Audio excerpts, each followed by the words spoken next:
Bab 70. Di pengadilan, ekspresi Iqbal tampak dingin bagaikan es. Di sisi lain, Radit menyunggingkan senyumannya. Meskipun kedua orang itu tidak berbicara, suasana mencekam di antara mereka memenuhi seisi ruangan. Posisi pejabat kecil biasanya diwariskan secara turun-temurun, jadi mereka sudah sering melihat para pejabat tinggi berselisih. Mereka akan memihak pada tuan yang lebih kuat dan tidak akan menjadi kambing hitam bagi yang kalah. Dilihat dari kasus ini, Radit telah membuat jebakan sebelumnya untuk menekan Tuan Bupati. Tanpa Kakwira, gugatan ini akan susah dimenangkan. Danur berlutut dengan gemetaran. Dia baru sadar bahwa ternyata dia telah meremehkan gugatan ini. Iqbal menunduk sambil merenung dalam hati. Sampai sekarang ini, Surya masih belum menemukan saksi. Tampaknya aku akan ditekan oleh Radit. Kalau salah mengambil satu langkah saja, selanjutnya akan makan repot. Tiba-tiba, terdengar derap langkah yang sangat heboh, seakan-akan ribuan tentara tengah bergegas menuju ke pengadilan. Orang-orang yang menyaksikan adegan ini sontak terperangah. Segerombolan nelayan dan pedagang sedang menyerbu ke arah pengadilan, seolah-olah hendak melakukan unjuk rasa. Tuan Bupati, kami datang untuk memberi kesaksian. Preman sebenarnya adalah Handoko, Eko yang menjadi pendukungnya di belakang, bukan orang dari Dusun Darmadi yang mencari masalah. Eko mengancam kami semua, kalau kami tidak memfitnah orang dari Dusun Darmadi, kelak dia akan membuat kehidupan kami menderita. Dia juga bilang, kalau kami berani mengkhianatinya di depan pengadilan, dia akan mengutus orang untuk membunuh semua keluarga kami.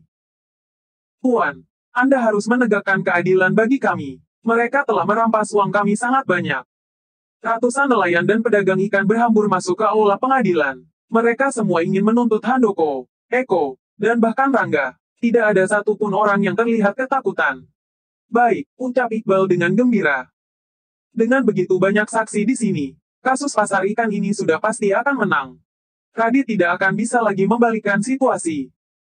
Namun, Iqbal merasa heran mengapa semua orang-orang ini tiba-tiba menjadi begitu berani untuk mengajukan tuntutan.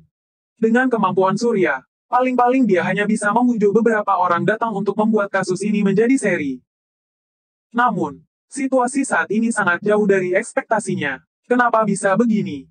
Wajah Radit tampak pucat. Dia menatap Rangga dengan mata yang tajam seperti hendak menerkamnya.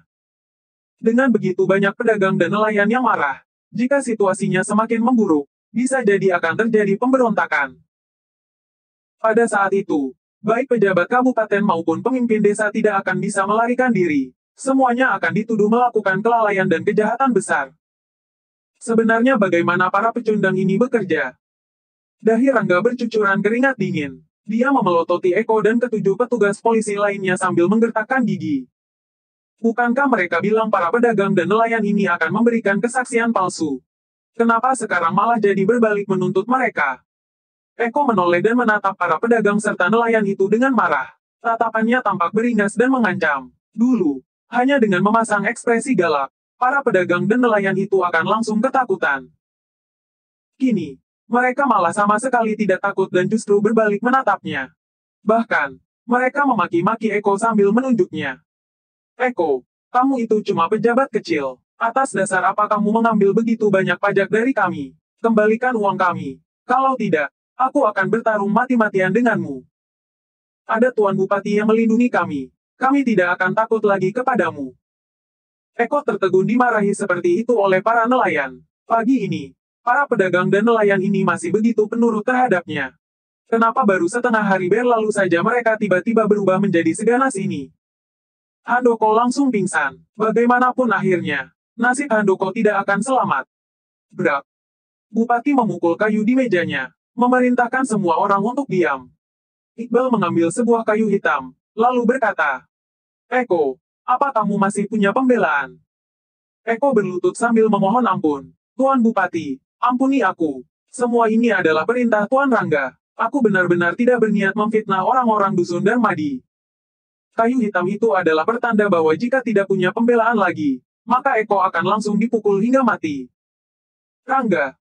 Iqbal kembali melemparkan sebuah kayu hitam. Dengan ekspresi datar Rangga menatap Radit dengan tatapan ngeri. Tuan Radit. Tatapan ini mengisyaratkan pada Radit bahwa jika dia tidak membela Rangga, Rangga juga akan dipukul hingga sekarat. Sebagai petugas polisi, kamu malah berani melanggar hukum. Hukuman ini pantas untukmu. Tatapan Radit menjadi suram. Dia memelotot pada Rangga, lalu berbalik dan pergi dari tempat itu. Kini, semua petugas pengadilan langsung paham. Dengan banyaknya nelayan dan pedagang yang datang mengajukan tuntutan, siapapun yang berani ikut campur pasti akan terseret dalam masalah. Tuan Bupati ini sangat luar biasa. Baru menjabat tidak lama, dia telah menghabiskan 2 pejabat tinggi dan 1 bawahannya. Tuan, ampunilah aku hanya hilaf untuk sesaat. Melihat pendukungnya tidak lagi membelanya, Rangga berlutut di lantai dengan putus asa. Iqbal melemparkan sebuah kayu hitam dan berkata, "Mana mungkin aku mengampunimu, sebagai seorang polisi. Kamu malah melanggar hukum dan memfitnah rakyatmu sendiri. Kamu akan dihukum 80 kali pukulan, harta benda disita, dan dikirim ke kota pusat pemerintahan Jagabu untuk kerja paksa selama 10 tahun. Eko, meskipun kamu melanggar hukum, karena melihat kamu bersedia mengaku bersalah, kamu akan dihukum pukul sebanyak 20 kali. Selain itu, kamu juga didenda sebesar 300.000 gabak, dan dikirim ke kota pusat pemerintahan Jagabu untuk kerja paksa selama 5 tahun. Handoko melakukan kejahatan besar, akan ditahan di penjara kabupaten, dan akan dihukum mati setelah musim gugur tahun depan." Dodi dan Sony dari Dusun Darmadi dinyatakan tidak bersalah dan dibebaskan. Para pedagang dan nelayan pasar ikan, ingatlah, selain pajak resmi, siapapun yang berani mengutip pungli, segera datang ke pengadilan dan ajukan keluhan. Saya akan memihak kalian. Prok prok prok. Petugas pengadilan memegang tongkat dan memukul bokong Rangga dan Eko dengan keras. "Tuan Bupati yang adil. Terima kasih Anda telah menegakkan keadilan bagi rakyat kecil seperti kami. Kami akan bersujud kepada Anda."